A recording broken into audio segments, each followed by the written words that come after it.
Здравейте хора, аз съм Нико. И аз съм Митко и днеска ще пробваме едни кисели бомбони.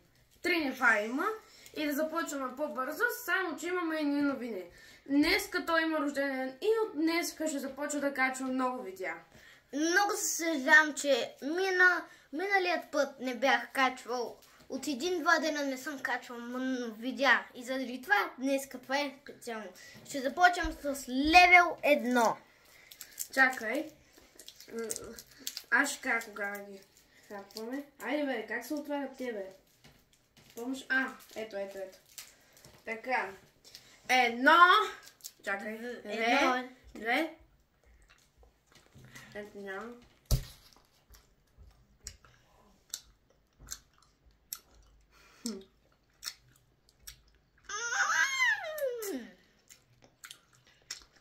Сладки са и са кисели. Много кисели. Това ми припомня на грозде сено.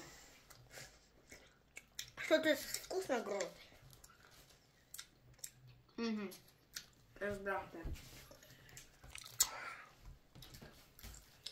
Чакай.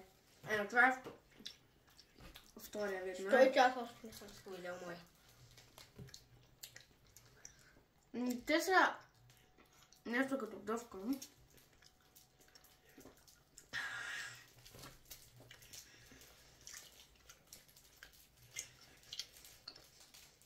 Аз си го отворих втория, но той с какъв вкус трябва да е? Не знам. Ако това е нещо подобно пак, май ще бъде с малина. Защото ако това с ягода чуе нещо малко по-тъмно, това май трябва да е с малина. Айде да видим. Ела тук, Нико. И аз го отварям моя. И ето е моя. На 1, 2, 3.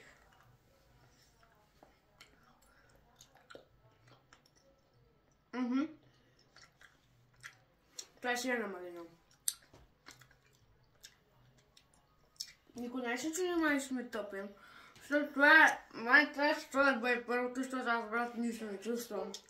И аз. Аз чувствам просто нещо сладко. Трябва след първо. Няма нещо.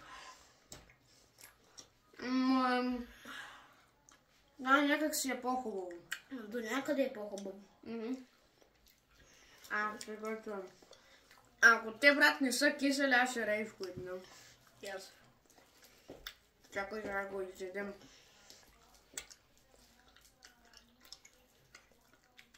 Много малко е кисело. Аз не съм нищо не чувам. Аз не чувствам нищо, брат. Нито една капка. Нямаме видео. Аз съм се капа. Чао! Брат ми дойде.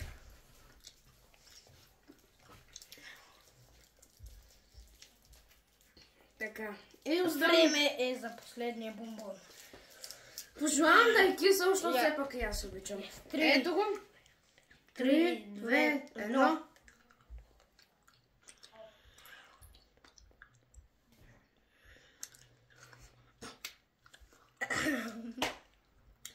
Бра! Ко? Зелено кисел бе. А малко усещам. Не. Баси гадното. Има смисъл, значи, това да е кисело, брат. Ние сме топи, брат. Нали малината е сладка, ягодата е сладка. Гроздото е кисело, брат.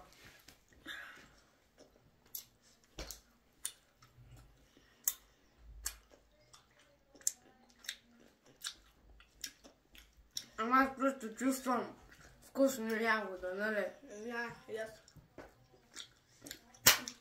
Аз чувствам тези хубавите, точно тези хремовинските сено, които ние ги взехме от там магазинчето. Добре хора, това беше от мен и от Митко. Заради това, бай-бай.